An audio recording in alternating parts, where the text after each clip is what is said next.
Hello, नमस्कार, good morning dear friends. Daily current affair की इस क्लास में आप सभी का मोस्ट वेलकम। आज है 22 मई और 22 मई से बनने वाले इम्पोर्टेंट करंट जीके के क्वेश्चनों को इस क्लास में हम डिस्कस करने वाले हैं।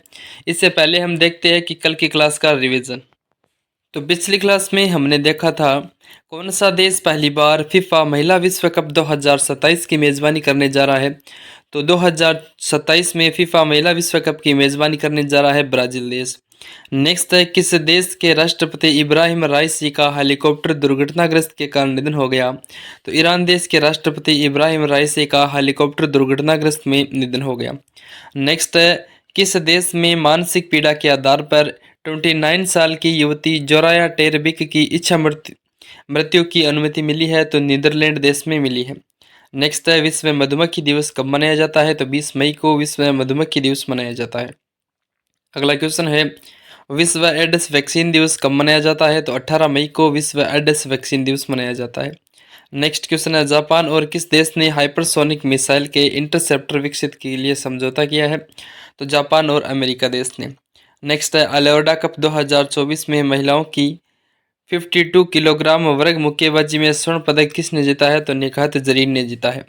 नेक्स्ट है अलोर्डा कप 2024 में महिलाओं की 48 किग्रा वर्ग मुक्केबाजी में स्वर्ण पदक किसने जीता। तो मीनाक्षी ने जीता है। नेक्स्ट क्वेश्चन है Times Higher Education Young India University Ranking 2024 में टॉप 100 की सूची में कितने भारतीय विश्वविद्यालय को स्थान दिया गया। तो 2 भारतीय विश्वविद्यालयों को स्थान दिया गया।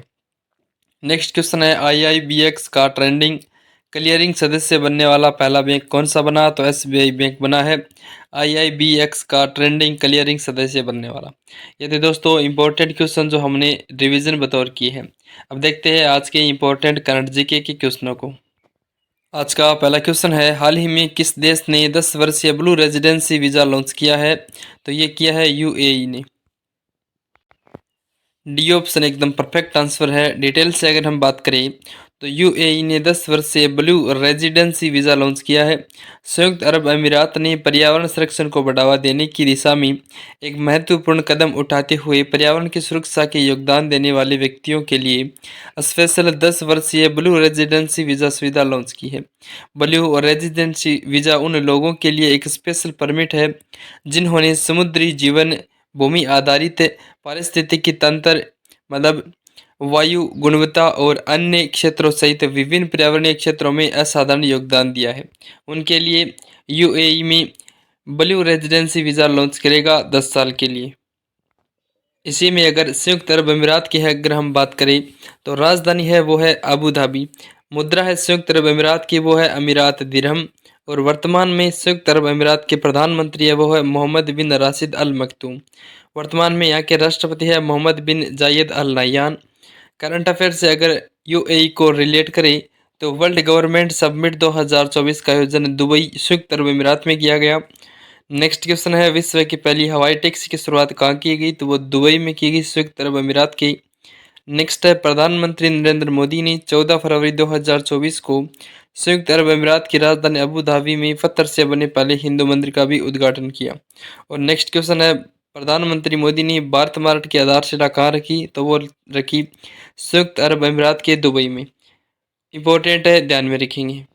नेक्स्ट क्वेश्चन है हाल ही में अपने सभी ग्लेशियर खोने वाला विश्व का पहला देश कौन सा बना है। वो बना है वेनेजुएला। वेनेजुएला देश बना है अपने सभी ग्लेशियर खोने वाला विश्व का पहला देश। तो सी ऑप्शन इस क्वेश्चन का परफेक्ट आंसर है। इंपॉर्टेंट पॉइंट अगर जाने तो वेनेजुएला अपने सभी ग्लेशियर खोने वाला पहला देश बना है। वेनेजुएला के आखिरी ग्लेशियर के गायब होने से यह अपनी सभी बर्फ संरचनाओं के पूरी तरह पिघलने पर गवाह बनने वाला पहला देश बन गया है। 1910 में वेनेजुएला में 6 ग्लेशियर थे जो 1000 वर्ग किलोमीटर क्षेत्र में फैले हुए थे। आज ये बर्फ के अवशेष मात्र रह गए हैं जो अब ग्लेशियर वर्गीकरण के मापदंडों को पूरा नहीं करते हैं। पिछले 5 वर्षों में किए गए शोध से पता चला है कि वेनेजुएला में ग्लेशियर कवरेज में 1953 से 2019 तक 98% की भारी गिरावट आई है।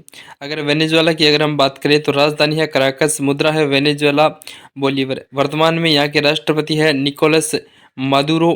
और कौन से महाद्वीप में आता है वेनेजुएला। तो वो आता है दक्षिणी अमेरिका में। इंपॉर्टेंट है और लोकेशन में आप मैप में देखिए कि वेनेजुएला को।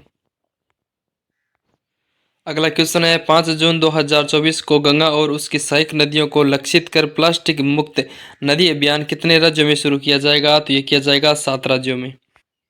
7 राज्यों में यह अभियान शुरू किया जाएगा। गंगा और उसकी सहायक नदियों को लक्षित कर प्लास्टिक मुक्ति नदी अभियान। ये ऑप्शन आपका परफेक्ट आंसर है। इम्पोर्टेंट पॉइंट अगर हम जाने तो गंगा नदी के तटों पर प्लास्टिक मुक्ति अभियान की 5 जून को शुरुआत होगी। यह अभियान 7 राज्यों में गंगा और उसकी सहायक नदियों को लक्षित कर रहा है। भारतीय वन्य जीव संस्थान, राष्ट्रीय स्वच्छ गंगा मिशन और social development for communities foundation द्वारा संयुक्त रूप से आयोजित है। यह स्थानीय लोगों को नदी जैव विविधता और मानव स्वास्थ्य पर प्लास्टिक के प्रभावों के बारे में शिक्षित करने पर ध्यान केंद्रित करता है। इम्पोर्टेंट है। नेक्स्ट क्वेश्चन है किस राज्य सरकार ने पूरे राज्य में एआई से संचालित यातायात प्रबंध प्रणाली लागू करने की घोषणा की है? तो यह की है सिक्किम में। बी ऑप्शन आपका परफेक्ट आंसर है, ध्यान में रखेंगे। डिटेल से अगर हम जाने तो सिक्किम 25 मई को आर्टिफिशियल इंटेलिजेंस से संचालित यातायात प्रबंध प्रणाली शुरू करेगा। इस पहल का मुख्य उद्देश्य यातायात प्रबंधन प्रणाली का आधुनिकीकरण करना है। हाल ही में 16 मई को सिक्किम राज्य स्थापना दिवस मनाया गया था, यह भी ध्यान में। नेक्स्ट क्वेश्चन है ब्लूमबर्ग बिलियनियर इंडेक्स द्वारा किस भारतीय को दुनिया में शीर्ष 15 सुपर अमीरों में शामिल किया गया? तो 2 भारतीयों को शामिल किया गया। डिटेल से अगर जानिए तो ब्लूमबर्ग बिलियनियर्स इंडेक्स में दुनिया के शीर्ष 15 बेहद अमीर व्यक्तियों की सूची में 2 भारतीयों मतलब मुकेश अंबानी और गौतम अडानी को शामिल किया गया। 2023 में शॉर्ट सेलिंग के कारण अडानी की संपत्ति में गिरावट आई और वह शीर्ष 15 सुपर अमीरों की सूची से बाहर हो गए, लेकिन 2024 में बरकरार है। इस लिस्ट में प्रत्येक व्यक्ति की नेटवर्थ 100 अरब डॉलर या उससे अधिक है। फर्स्ट स्थान पे है बर्नार्ड अर्नाल्ड, उसके बाद है जेफ बेजोस और उसके बाद है एलन मस्क। बात करते हैं मुकेश अंबानी और गौतम अडानी की, तो मुकेश अंबानी का स्थान है 12वां और संपत्ति की बात करें तो वो है 110 बिलियन डॉलर। और गौतम अडानी की बात करें तो इनकी संपत्ति है 100 बिलियन डॉलर और स्थान है इनका 14वां। इंपॉर्टेंट है। नेक्स्ट क्वेश्चन है हाल ही में सुप्रीम कोर्ट बार एसोसिएशन के नए अध्यक्ष कौन नियुक्त किए गए? राइट आंसर है कपिल सिब्बल। कपिल सिब्बल नियुक्त किए गए हैं बार एसोसिएशन के नए अध्यक्ष। डिटेल से अगर हम बात करें तो Kapil Sibal supreme court bar association के नए अध्यक्ष बने हैं। वे चौथी बार एससीबीए के अध्यक्ष के रूप में कार्य करेंगे। कपिल सिब्बल 1989-90 के दौरान भारत के अतिरिक्त महाधिवक्ता थे। वे 1983 की वरिष्ठ अधिवक्ता बने। कपिल सिब्बल प्रख्यात कांग्रेस राजनेता और राज्यसभा के सदस्य हैं। वे यूपीए सरकार में कई केंद्रीय मंत्रालय देख चुके हैं। बात करते हैं इम्पोर्टेंट, तो हाल ही में सुप्रीम कोर्ट ने एससीबीए की कार्यकारी समिति में 33% पद महिलाओं के लिए आरक्षित निर्देश दिया है। नेक्स्ट क्वेश्चन है आधुनिक भारतीय बैंकिंग के जनक कहे जाने वाले नारायणन वाघोल का निधन हो गया। ये किस बैंक के पूर्व सीएमडी रह चुके हैं? तो ये आईसीआईसीआई बैंक के एमडी रह चुके हैं। इंपॉर्टेंट पॉइंट जाने तो आधुनिक भारतीय बैंकिंग के जनक कहे जाने वाले नारायण वाघोल का निधन हो गया है। इन्होंने आईसीआईसीआई बैंक की नींव रखने में महत्वपूर्ण भूमिका निभाई थी। बात करते हैं 1985 में से आईसीआईसीआई बैंक के सीएमडी बने थे। इससे पहले 1981 में 44 साल की उम्र में बैंक ऑफ इंडिया के सबसे कम उम्र के चेयरमैन और मैनेजिंग डायरेक्टर मतलब सीएमडी बने। 2009 में वागुल को पद्म भूषण पुरस्कार से भी सम्मानित किया गया था। अन्य पुरस्कार भी उनको दिया गया तो वो था economic times life time achievement award. तो काफ़ी ज़्यादा चर्चित है, ध्यान में रखेंगे। नेक्स्ट क्वेश्चन है हाल ही में अंतर्राष्ट्रीय संग्रहालय दिवस कब मनाया गया? तो 18 मई को अंतर्राष्ट्रीय संग्रहालय दिवस मनाया गया। सी ऑप्शन इस क्वेश्चन का एकदम परफेक्ट आंसर है। अंतर्राष्ट्रीय संग्रहालय दिवस 18 मई को मनाया गया। बात करते हैं 2024 में इसकी थीम, तो वो है museum for education and research. इस दिन संग्रहालयों के शैक्षिक और सांस्कृतिक योगदान पर प्रकाश डालता है, ज्ञान और इतिहास के भंडार के रूप में उनके महत्व को प्रदर्शित करता है। अगला क्वेश्चन है संयुक्त राष्ट्र के अनुसार 2024 के लिए भारत का संशोधित आर्थिक विकास पूर्वानुमान क्या है? राइट आंसर है 2024 के लिए भारत का संशोधित आर्थिक विकास पूर्वानुमान है वो है 6.9%। सी ऑप्शन आपका करेक्ट आंसर है।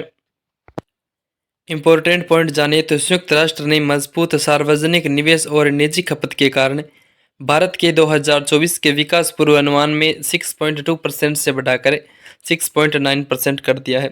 बात करते हैं संयुक्त राष्ट्र मतलब यूनाइटेड नेशंस की, तो स्थापना की गई 24 अक्टूबर 1945 को। मुख्यालय है न्यूयॉर्क, अमेरिका में। वर्तमान में अध्यक्ष है संयुक्त राष्ट्र के, वो है Antonio Guterres. Okay. Next question है, हाल ही में भारत के 85वें शतरंज ग्रैंड मास्टर कौन बने हैं? राइट आंसर है पी श्याम निखिल। पी श्याम निखिल बने हैं भारत के 50वें शतरंज ग्रैंड मास्टर। तो डी ऑप्शन आपका परफेक्ट आंसर है।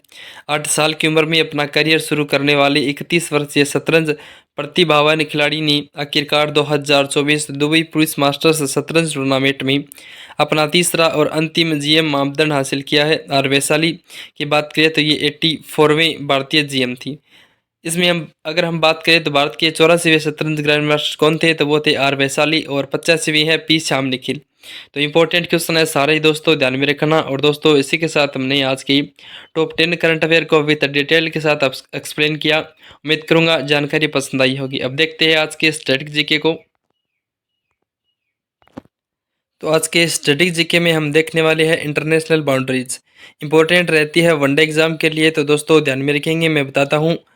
तो देखिए दोस्तों, मैकमोहन रेखा किन दो देशों के बीच में है? तो भारत और चीन के मध्य की सीमा रेखा को मैकमोहन रेखा कहा जाता है। और भारत और पाकिस्तान के बीच की सीमा रेखा को किस नाम से जाना जाता है? तो रेड क्लिफ रेखा के नाम से जाना जाता है। मैं बात करते हैं 17वीं समांतर रेखा किन दो देशों के बीच में है? तो वो है उत्तरी वियतनाम तथा दक्षिणी वियतनाम के बीच में 17वीं समांतर रेखा, यह भी इंपॉर्टेंट है। नेक्स्ट है 24वीं समांतर रेखा किन दो देशों के बीच में है? तो भारत और पाकिस्तान इन दो देशों के बीच में 24वीं समांतर रेखा है। नेक्स्ट है उत्तर कोरिया और दक्षिण कोरिया के मध्य कौन सी इंटरनेशनल बाउंड्री है? तो वो है 38वीं समांतर रेखा। नेक्स्ट है अमेरिका और कनाडा देश के बीच में कौन सी इंटरनेशनल बाउंड्री है? तो वो है 49वीं समांतर रेखा। मैं बात करते हैं जर्मनी तथा पोलैंड देश के बीच में कौन सी इंटरनेशनल बाउंड्री है? तो वो है हिंडनबर्ग रेखा। बात करते हैं ओडरनास रेखा की, तो वो किन दो देशों के बीच में है? तो ओडरनास लाइन की बात करें तो वो है जर्मनी तथा पोलैंड के बीच में। और लास्ट में है जर्मनी तथा फ्रांस की रेखा, तो वो है मैग्नीनाट रेखा। सारे अपने आप में इंटरनेशनल बाउंड्री महत्वपूर्ण है। इन वनडे एग्जाम के लिए एक क्वेश्चन तो अवश्य आता है, तो बार बार इनका रिवीजन करना दोस्तों, ताकि आपको लंबे समय तक ये याद रहे और आप बड़ी ही शिद्दत के साथ इनको तैयार कर सके। उम्मीद करूंगा जानकारी पसंद आ रही है। इसी प्रकार डेली करंट अफेयर के साथ जुड़ने के लिए और उसके साथ स्ट्रेटेजी को मजबूत करने के लिए जुड़े रहिए अपने चैनल के साथ। चैनल पर पहली बार तो चैनल को जरूर सब्सक्राइब कर लीजिए, बेल आइकन को प्रेस कर लीजिए, ताकि हर दिन आपको नोटिफिकेशन मिलता रहे क्लास अपलोड होते ही। बाकी मस्त रहिए, खुश रहिए। क्लास देखने के लिए बहुत बहुत धन्यवाद। जय हिंद, जय भारत।